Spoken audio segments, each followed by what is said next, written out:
Welcome to The Explainer. Today, we're diving into what is, no joke, one of the most ambitious climate adaptation projects on the entire planet. It's the story of a nation that's planning not just for the next few years, but for the next 100. So to really get why Singapore is planning something so massive, you first have to understand the sheer scale of the threat they're facing. For this country, it is a literal battle against the rising tide. All right, just look at this number, 30%. So what does that mean? Well, that's how much of Singapore's land is sitting less than a single meter above the high tide line. That means a huge portion of this island nation is incredibly vulnerable to what's coming. And here's the thing that makes this so urgent. It's the projections. We're not just talking about a little bit of water. We could see sea levels shoot up by over a meter by 2100. And if emissions stay high, that could swell to a staggering 2 meters by 2150. The threat isn't just on the horizon, it's speeding up. And this isn't just about the environment. It's a massive economic problem too. I mean, look at that price tag. The country has already figured it's going to need around 100 billion Singapore dollars over the next century, just for coastal defense. So think about it. If you're facing a threat that could literally wipe out a chunk of your country, a threat to your very existence, what's the plan? What do you even do? You need a solution that's just as monumental as the problem itself. All right, so let's get into the solution. What is this incredible feat of engineering they've come up with? Well, the answer Singapore has found is as audacious as it is ambitious. Okay, say hello to Long Island.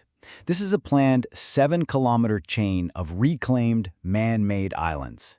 The whole idea is for it to act like a giant seawall, but at the same time, it creates about 800 hectares of brand new usable land.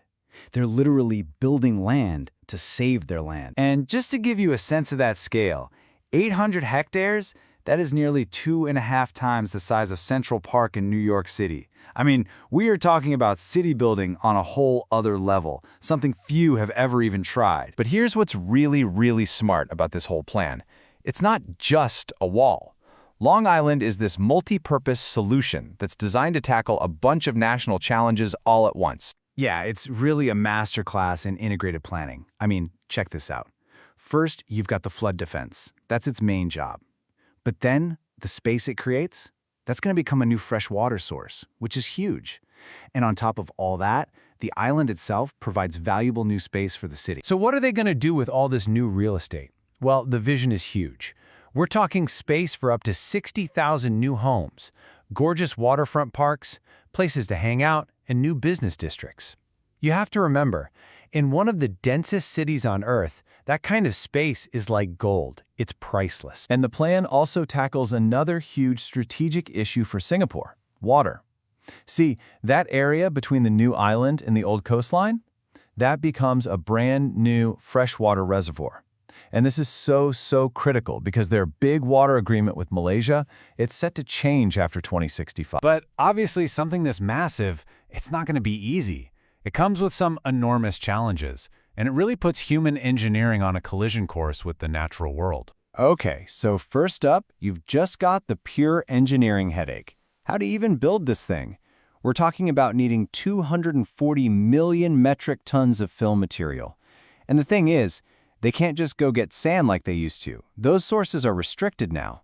So they're getting creative, looking at stuff like incinerator ash and learning from these Dutch-style land reclamation projects called polders. And that brings us to the real heart of the dilemma here. Building a secure future, it often comes with a price. Land reclamation on this kind of scale, well, it could really impact fragile coral reefs, it could threaten species like horseshoe crabs and hawksbill turtles, and mess with entire ecosystems. So trying to minimize that damage is a huge part of the puzzle. Okay, so let's pull back for a second and look at the big picture. What does a project like this really signal for the future? Not just for Singapore, but for coastal cities everywhere. This timeline really shows you the kind of long game Singapore is playing. The funding was talked about back in 2019. Right now, in 2024, they're just starting 5 years of intense studies. And it's all built to solve problems that are decades away, like making sure they have enough water after that 2065 date. And this quote right here just nails the whole philosophy. This isn't about winning the next election. This is a national strategy that looks decades into the future. It's really about survival and making sure the country can thrive for generations to come. And all of this leaves us with one last, really big question. As the oceans keep rising, is building new land like this the ultimate act of human adaptation, of our own ingenuity? Or is it a final, incredibly risky gamble against the overwhelming power of nature?